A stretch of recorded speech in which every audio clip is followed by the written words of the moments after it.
Hey, good morning, everyone. This is Dave again, and this is part 3 of our Let's Develop an Algorithmic Trading Bot uh, tutorial project, whatever you want to call it. So, in this particular video, we're still not going to dive deep. However, I do want to go ahead and go over everything that we'll need to sign up for as far as different services. So first off, we have WeBull, and like I mentioned, this is the broker that I'll be using. So if you go to the link below, you'll be able to sign up through WeBull, and you can get up to 2 free stocks valued up to $18.50. So I've already, of course, have a brokerage account, so we don't need to click that button. Well, not finally, but next up, we have Alpha Vantage, and Alpha Vantage will give us access to various technical indicators, our 1 minute and 5 minute candles. So you just go to alphavantage.co, and once you go to this website, you'll be able to click on Get Your Free API Key Today, and then you just sign up like you would any other website.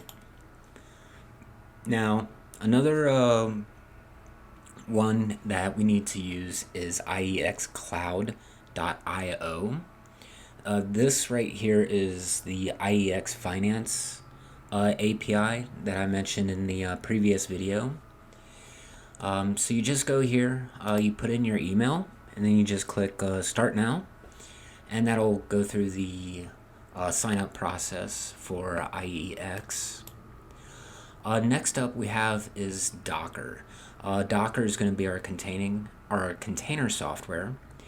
Now, one caveat with Docker is that you do need to have Hyper-V as well as containers enabled in Windows or in Windows 10. And the only way to get access to those two features is to have Windows 10 Pro. So that will be one thing that I'll need to upgrade is my Windows 10 installation. I'm still running on Windows 10 Home, but we'll get that set up as soon as possible. The next thing is going to be our Google Cloud Platform APIs.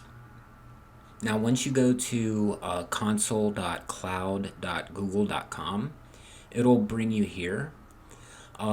If you're doing this initially, you won't see any projects. It'll come up with create a new project. You just go through that, and it'll have you create a new project.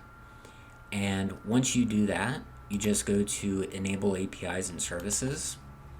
And then from here, you just look up YouTube, and then you'll want to enable YouTube Data API version 3. And then the next thing you'll want to enable is the text-to-speech API. So that's fairly simple. You just text-to-speech API, and then you go ahead and enable that. And it looks like I didn't do that yet. So we'll go ahead and get that done. So that is now enabled.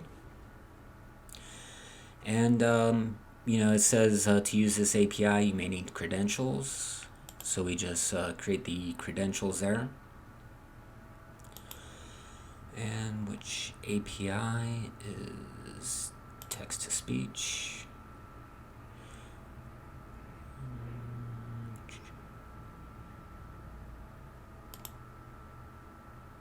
No.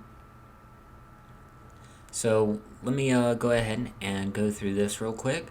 I'm going to pause the video, and I will be right back. Alrighty, so now that I am back, I went ahead and got everything finalized. Once you do that, you'll come up to this credential screen, and you'll have your API key. You just click the copy API, you paste it somewhere. Now, all of our API keys through all of these services will be done through an environmental variable or an environment variable. And we'll go through that during the setup process on Docker once I get that installed and my operating system upgraded. So moving on, we have OpenAI, and this is the GPT-3, which will enable our chatbot functionality. So, responses and things like that. So you just go to beta.openai.com. You click the join waitlist, and that'll bring you up to this little form. You just fill this out, and for me, it only took me 2 days to get approved, but I have an interesting use case, so that may have something to do with it. So finally is our game engine. Like I said earlier, it's Unreal Engine 4, but I am hoping to actually use UE5. But for now, you can just go to unrealengine.com and then click Get Started Now. You sign up. The use of the engine is free, unless you make like so much money per year from the engine. Probably I'll never see that. I mean, we'll see. Hey, maybe I'll have 1 billion subscribers to the live stream. You never know, right? But yeah, that's pretty much it as far as all of the applications that we need to sign up for. The various APIs, and then also download. So if you have any questions, comments, concerns, feel free to comment down below. And as always, if you want to sign up for M1 Finance or WeBull, please make sure to use the links. And then just give me a like and subscribe. And let's go ahead and move on to part 4 once I get my operating system upgraded. All right, take care. Bye.